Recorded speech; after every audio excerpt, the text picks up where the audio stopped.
What is going on, you guys? Welcome back to the channel.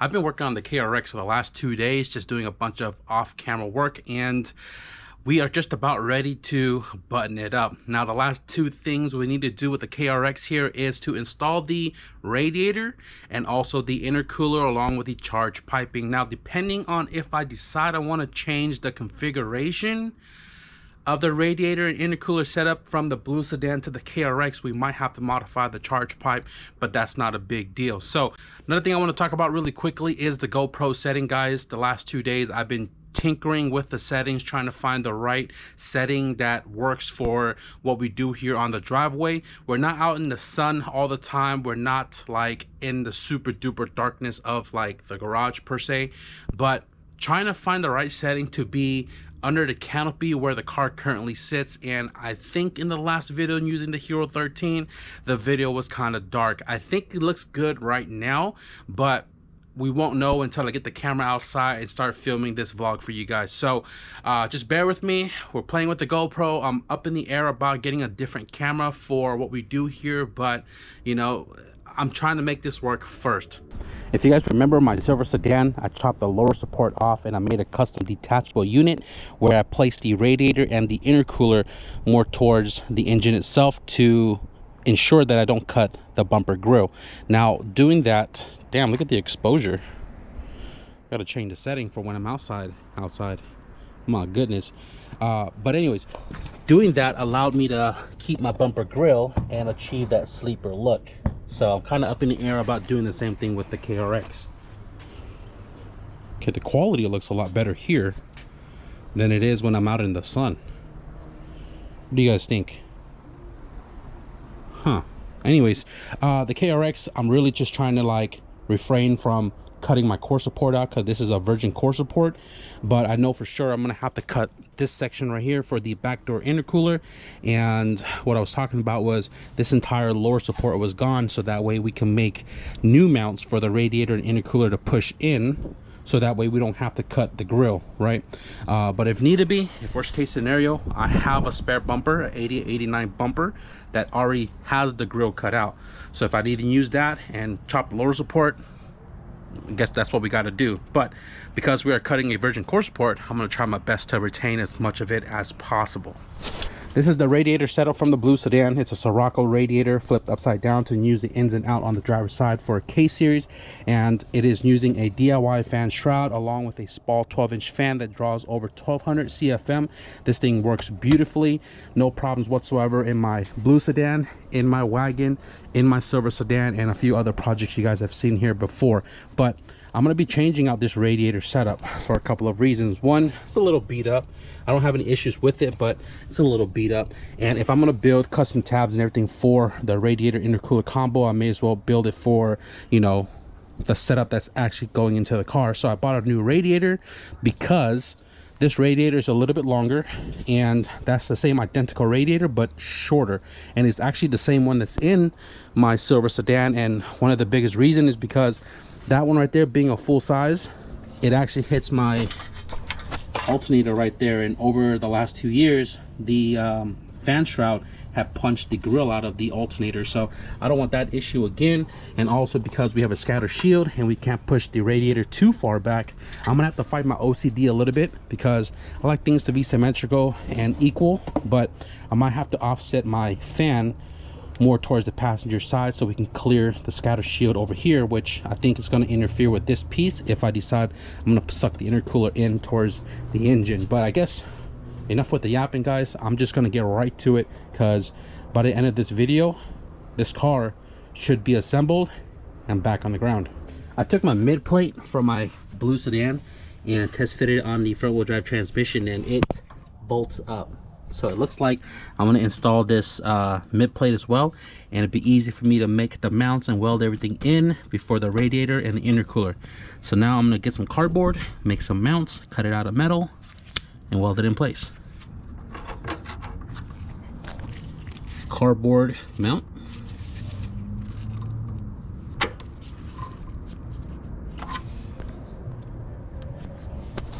All right, let's transfer that into steel.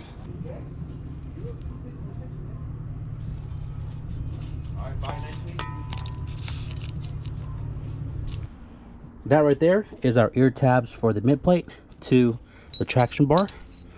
Let's show you guys how this thing fits up.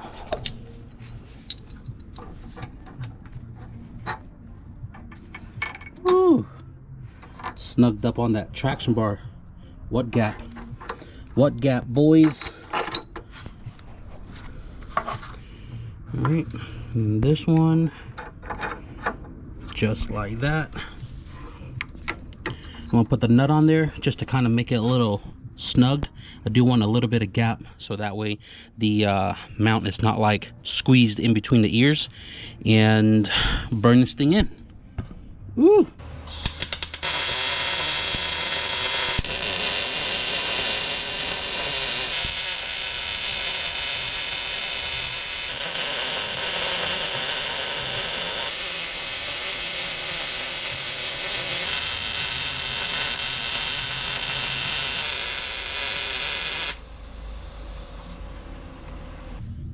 Yeah, let's go. That thing is welded on there solid. Yeah. Give it a coat of paint and work towards that radiator support. So I popped off the fan shroud and my spall fan from my old radiator, and literally this thing is DIY. It's a flat sheet of aluminum, and when I did this radiator install my blue car, I wanted to show you guys that you can do this without a welding machine. So I did rivets right there instead of welding the tabs, and literally the only thing that's like sealing the radiator and the shroud is window foam from Home Depot. Look at that. This car never had an overheating problem whatsoever. And also took a look at this right here.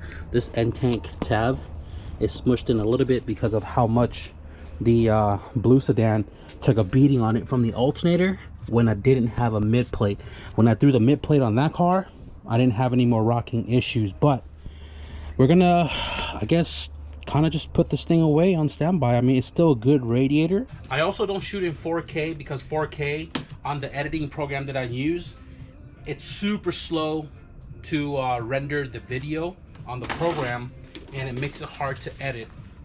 When I upgrade the parts of my computer, maybe I'll start doing 4K videos, but I've done 4K on the Hero 13 before, and it was running like dog crap on my computer.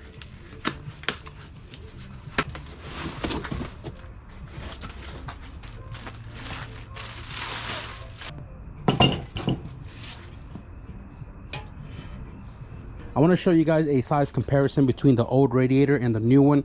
It's about 3 inches shorter, and I can assure you guys the shorter one works just as good as the longer one, because I have this one in the silver sedan. And it's also important that when you buy this radiator, because there's so many of them on eBay or Amazon, that you look at the photo and make sure that it's a dual pass. There's a plate in the middle here to ensure, and also direct coolant to go all the way across, cool off once on the half of the core, goes down, and then it cools down again on the bottom half of the core. If you didn't have the little plate here in the middle, like a full tank like this, coolant, most of it would just go straight down and out the other way because the water pump's working, and all the sitting hot coolant is just going to sit there, or it doesn't like get cooled off because it just goes straight down to this one and out. So it's important to have a dual core, a dual pass, and it gets cooled off with a good fan. You won't have any overheating issues.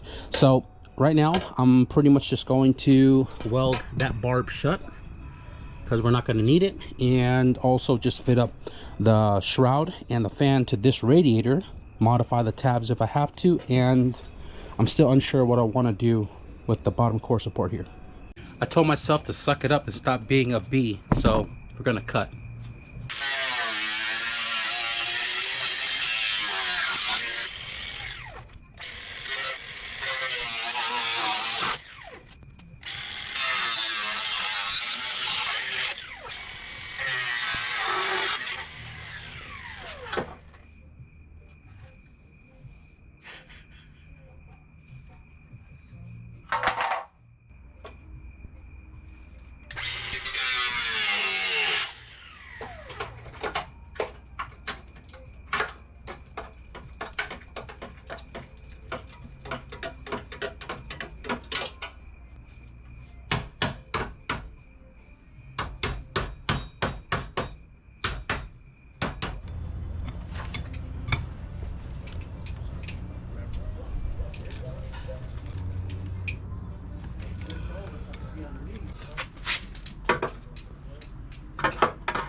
make new bolts. Allows you to do shit like this. Yeah, I know. Yeah. Strong bottom support and removable.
So the intercooler is mounted on the bottom bar with two 12mm bolts. It's kind of flimsy right now because the charge pipes are not installed onto the coupler. When it is installed, it'll be a little bit more stiffer, and when the bumper is on it, it's really not going to move. Plus the radiator's not in, so there's no backing to this. But for the most part, it's mounted. I kind of want to show you guys what I did with the lower core support, because I decided to keep it super simple rather than extensive like the silver sedan, where we made from one end of the rail to the other side a full lower core support that is detachable. This one is a much simpler setup. After I chopped off the core support last night, I closed up because I wasn't sure which way I wanted to go about making this lower removable support. I ended up just using some basic 1x1 squared tubing, and I cut it to length to where it slips into the core support about 1 inch. And then I drilled the hole into the core support into the bar, and then I used riv nuts on the opposite side. So if you look right here, there's two 12 mils.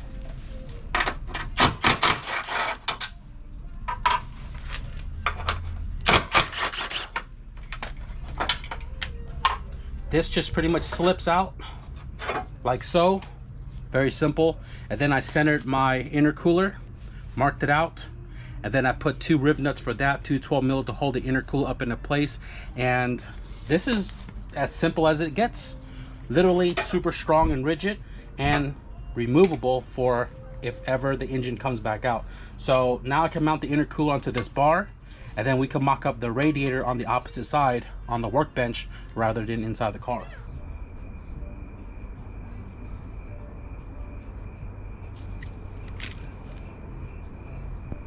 Little tabs right here. I'm gonna weld on the bottom of the bar. It's gonna have a grommet sitting inside of it right here. This is gonna be welded on the bottom of the radiator after I align everything into place, and it's going to sit inside of that. It's gonna bottom out with the core right here, and it's gonna sit on rubber. And then once we get the radiator mounted up on the bar, we'll figure out a top mount to keep the intercooler and the radiator from flopping around.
check that out.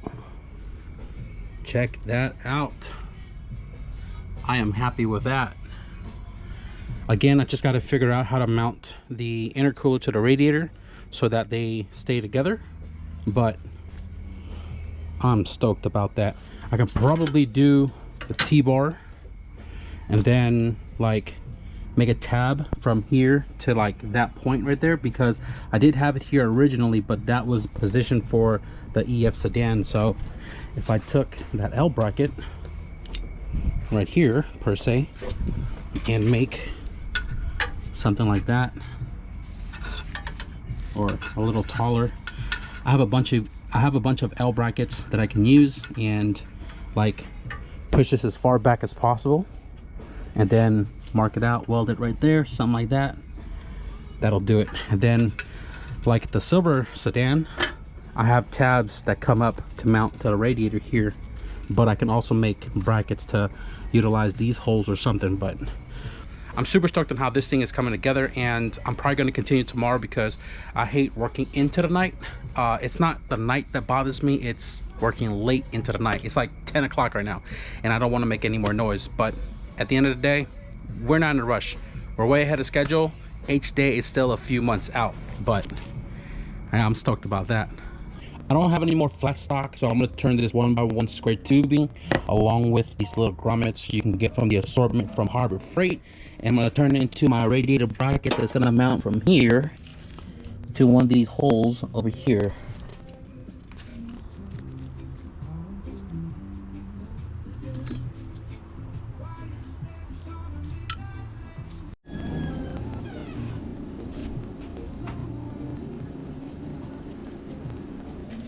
Riv nut right there for an M6.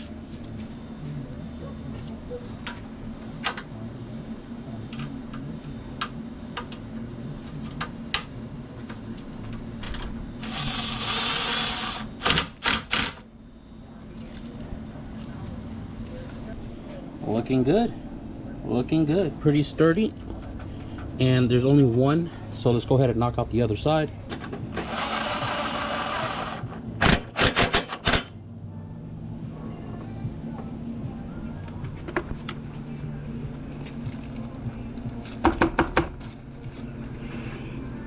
Oh yeah.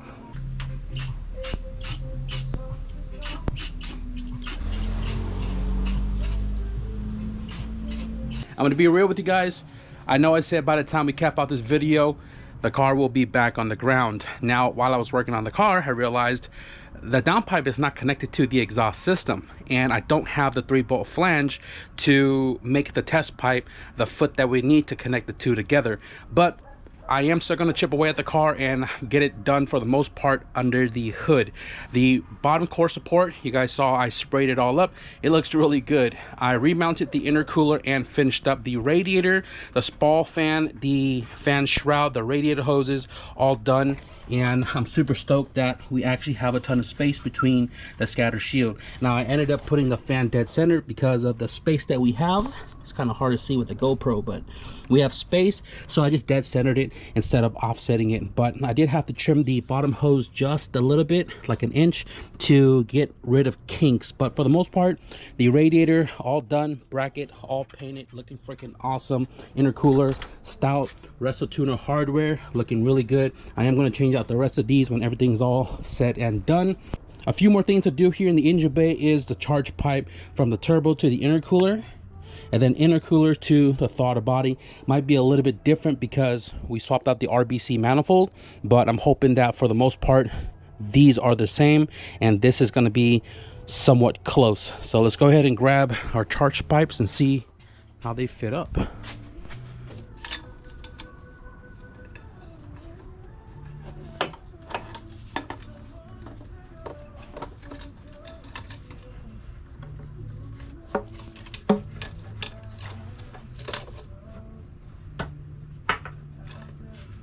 That's freaking awesome. The charge pipe from the turbo to intercooler is a perfect fit. Pretty stoked.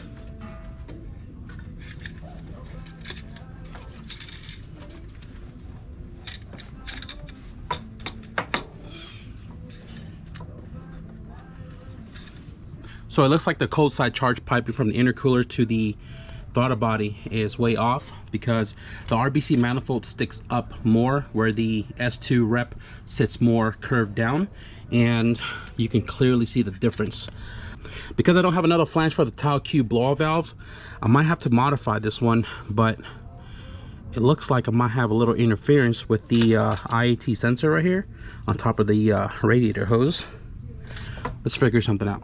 I decided to not modify the charge pipe for the intercooler to the throttle body because I'm gonna have to cut too much part of it to make it work with this setup. Instead, I'm just gonna keep that for the blue sedan because it's already configured for the RBC, and I'll just build a new one for the KRX. The reason for that is because I have an old charge pipe from a DB7 Integra that had a tile blowout valve flange on it, and I'm gonna go grab that tomorrow, cut that flange off. I got plenty of new piping to use, and I went through my bin right here.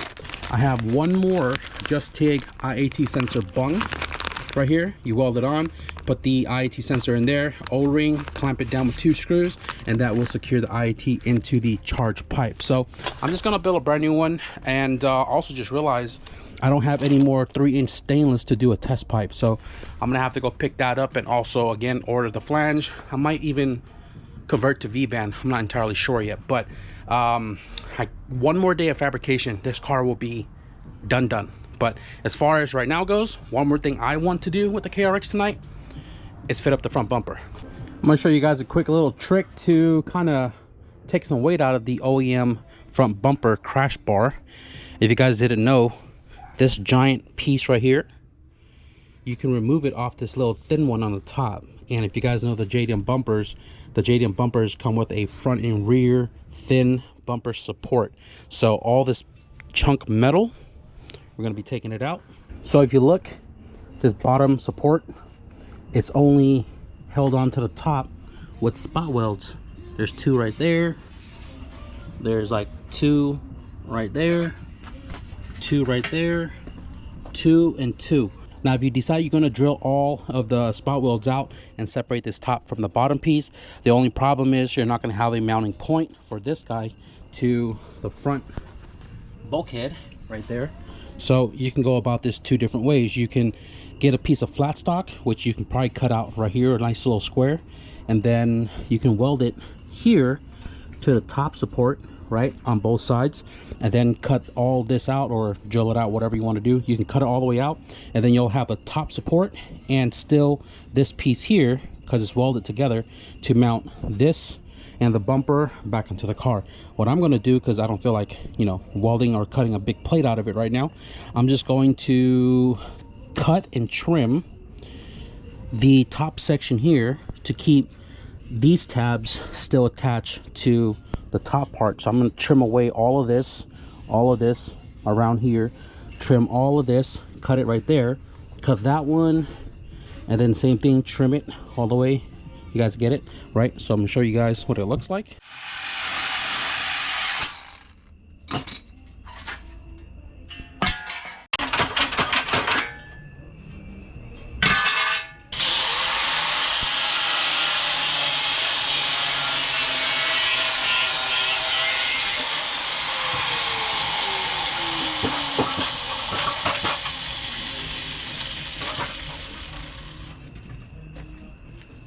Guys, check out the bumper support. Super lightweight compared to how it was when we started.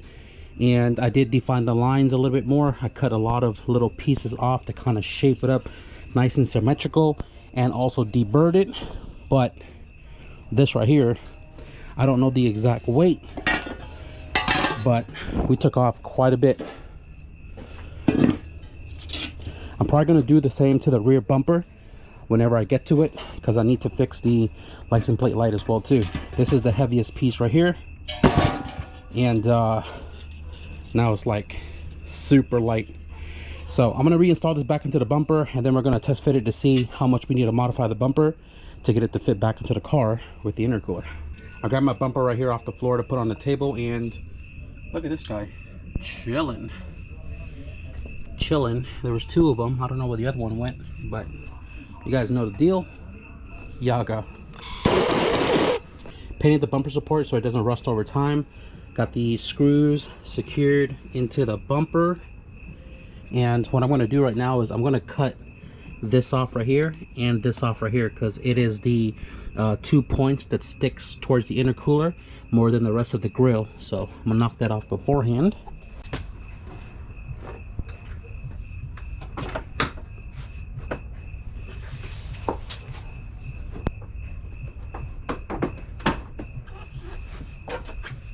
Wow.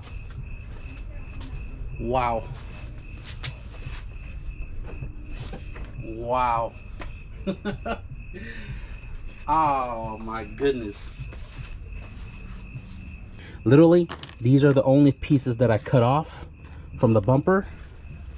And this is a perfect fit. Look at that. I didn't trim anything else other than those tabs. And if I hold the bumper up and push it back, everything is flushed all the way across. I am so stoked about that.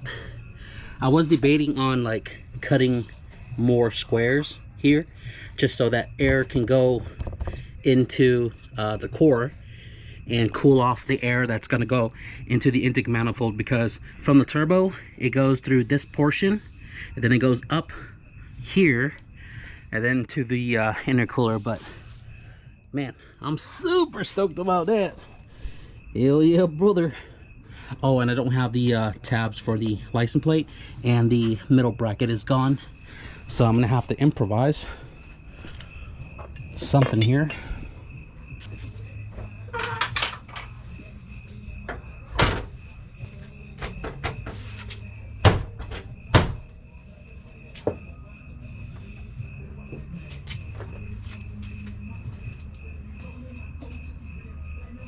Guys, I'm super stoked about all the progress we made on the KRX in these last few days. The car is almost ready to be back on the ground. I think what I'm going to do is I'm going to kind of scavenge a little bit between my fab bin, my scrap bin, the backyard, my storage unit, to see if I can find some material to kind of button up the car tomorrow. And I think I'm going to take you guys along on a off day, because realistically I just want to knock it out. So I think what we're going to do is we're just going to try to find everything and just get straight to work to get the KRX back on the floor. Probably going to test fit it with the slicks as well too. I brought both the bow guards to make sure the ride height is right, so that we don't scrape the tires when we're like, you know, decelling or hitting the brakes at the end of the track. But tomorrow the goal is to get the car running, bled at the cooling system, and back on the ground like for good. As much as I wanted to try to finish everything in today's video, you know, sometimes that's just the way the cookie crumbles, and realistically we're on a good time right now with the timeline, and there's really no rush. So we're gonna wrap it up for this video right here. I hope you guys enjoyed the progress update on the KRX. If you guys did, be sure to leave a thumbs up, and if you guys want to stick around for the rest of the fab work and see the KRX on the ground, off the driveway, on the street, overall look of the new setup, be sure to hit the subscribe button. But with that being said, thank you guys for watching, and I'll see you guys in the next video. Peace. Why is it so freaking hot, dude? It's like 9:30 and it's freaking 75 degrees.